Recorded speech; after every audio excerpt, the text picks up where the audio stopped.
Nag-iwan ng matinding pinsala sa maraming lugar sa bansa ang bagyong Pepito. Maraming bahay at kabuhayan ang winasak ng bagyo. Pero ang pinakamasaklap sa lahat, 7 magkakamag-anak ang patay sa landslide sa Nueva Vizcaya. Live mula sa bayan ng Bayumbong, nasa frontline ng balitang yan, si Brian Basa. Brian, gaano katindi ang pinsala dyan? Cheryl Julio Chigi, nilubyo ng bagyong Pepito ang buong probinsya ng Nueva Vizcaya. Blackout sa lalawigan kaya madilim kahit dito sa kabiserang Bayumbong. Kapapatak lang din ang ulan bagamat hindi kalakasan kaya hindi maaliwalas ang gabi ng mga residente.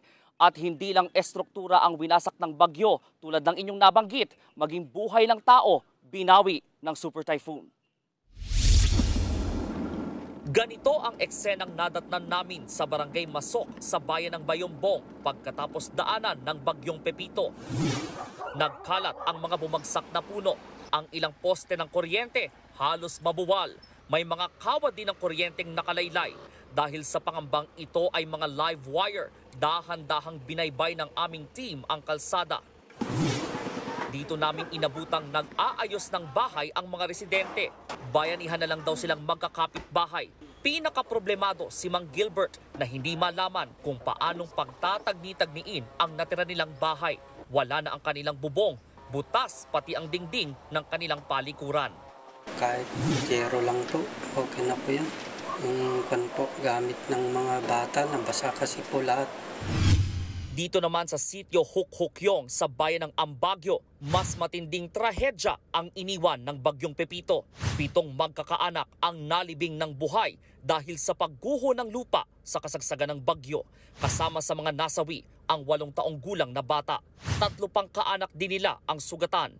Ayon sa mga otoridad, lumikas daw sila at sumilong sa isang kapilya. Dito sila inabutan ng landslide.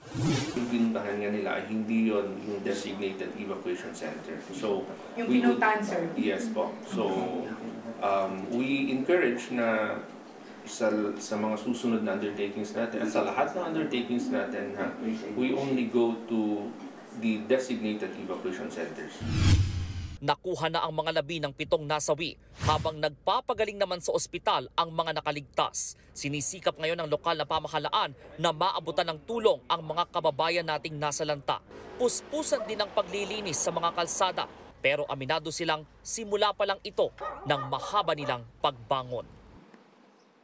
Plano ni Nueva Vizcaya Governor Jose Gambito na magdeklara ng state of calamity sa lalawigan.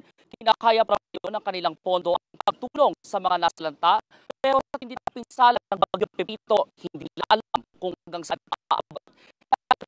Nila sa national government na Maraming salamat, Brian Basa. Mga kapatid, Jiggy Manikad po, iba na ang may alam at may pakialam sa panahon ngayon. Para sa konkreto, kumpleto at komprehensibong balitaan sa Frontline, mag-follow at mag-subscribe sa social media pages ng News 5.